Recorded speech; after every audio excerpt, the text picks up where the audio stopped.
Okay, in this video I'm going to show you how to remove and replace the lift motor of a Nissan Quest. It's a 2004 model. This is a driver's side door. I've done this lots of times, so I can do it pretty fast because this window's giving me lots of problems. I'm already partway through, but basically underneath here there's going to be a plastic cover. You just pop that off and then there's going to be a screw inside there, a Phillips screw. Same thing for right here. You're going to pop that off.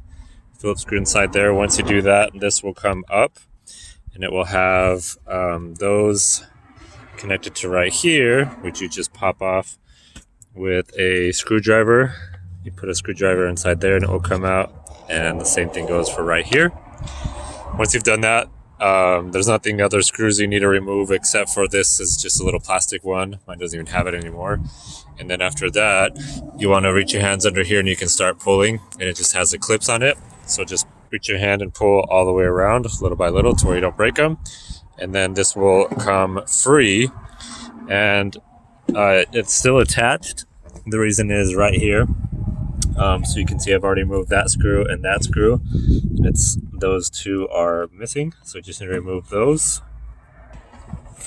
Okay, once you have it off, it'll look like that. And then you just need to remove both of these, which you just remove the clip there and the clip there.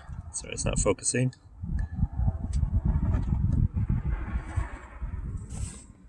Still doesn't want to focus, but you get the idea. So once those are off, your door panel can come off, besides this little light down there that's open so you can see the floor at nighttime when you open the door. After that, the panel will be off.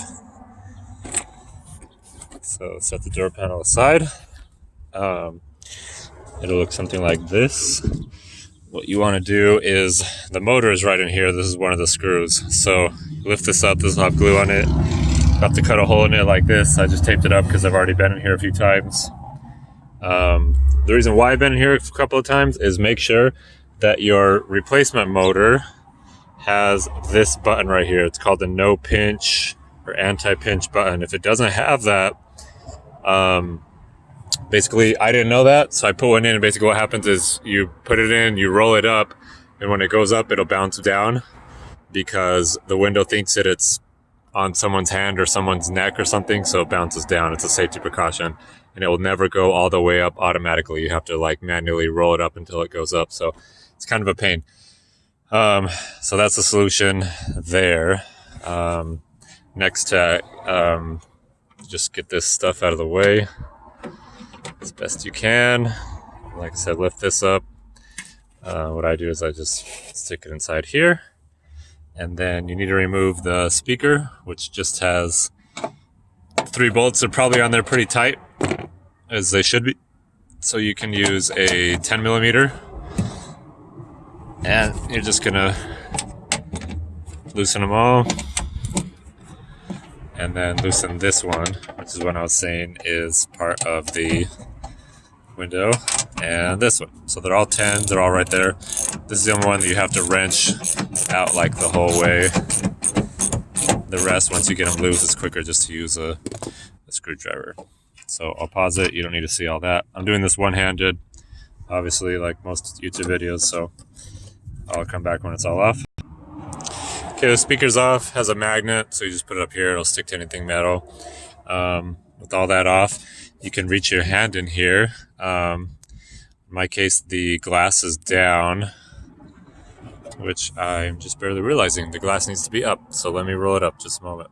All I'm gonna do is put this back onto these connectors and then roll it up. Okay, so there we go. Now it's back up. Now you have room in here to work, and you'll notice this is what holds on. You can see this is kind of loose. You want to just loosen this one up here. You don't need to take it off, but just loosen it to give it some wiggle room. No, nothing crazy. Probably just like halfway loose. And what that'll do is it'll make this down here more movable. And this right here, so you can get an idea, is the reset button that I was talking about on your motor. So the motor mounts up something like that. This hole goes right here. Your button's right there, so you can get an idea of the orientation of how this is lined up. So what you're going to do is inside here there's a rail, and you just need to remove it. I'm going to go get the wrench for that. It's a small size. Okay, so you just need a little, this is a 5/16. Obviously you want whatever that is in metric, but I have a metric set. I'm actually not a fan of SAE with all the crazy 5/16, 13/11, and blah, blah, blah, blah, blah. It's easier just metric. So whatever size this is in metric, I'll let you know. But basically what you're going to do is reach in, and there's one screw right here. I don't know if you can see it on the back here. If I can get some light on for you.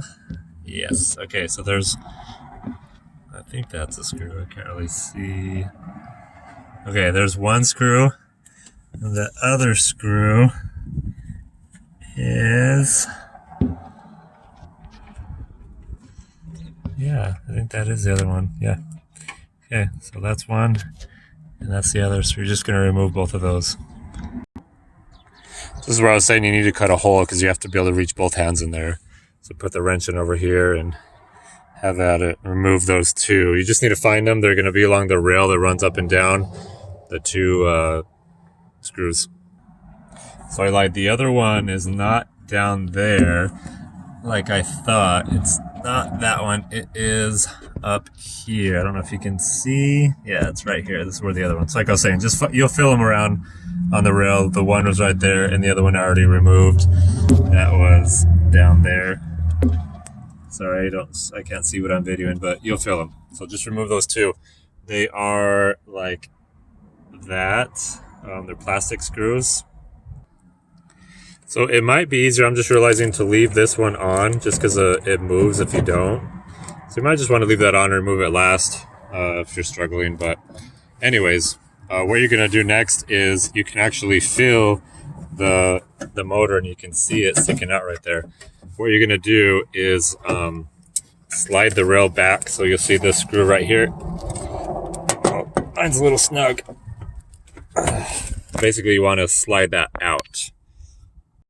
Sorry, I needed two hands, but you can see it's gone now, and that just gives you room to remove the motor. Just slide it over here, and it's still going to be attached to this cabling. Once you get it over here, you can turn it around, and you need to remove this screw on it. So it has 3 of them. So just however you need to move it to get in, able to remove that. Once you remove that screw, you can remove the motor. You're trying to remove it from this. So if there's a lot of tension on it, kind of wiggle it. I don't know how to.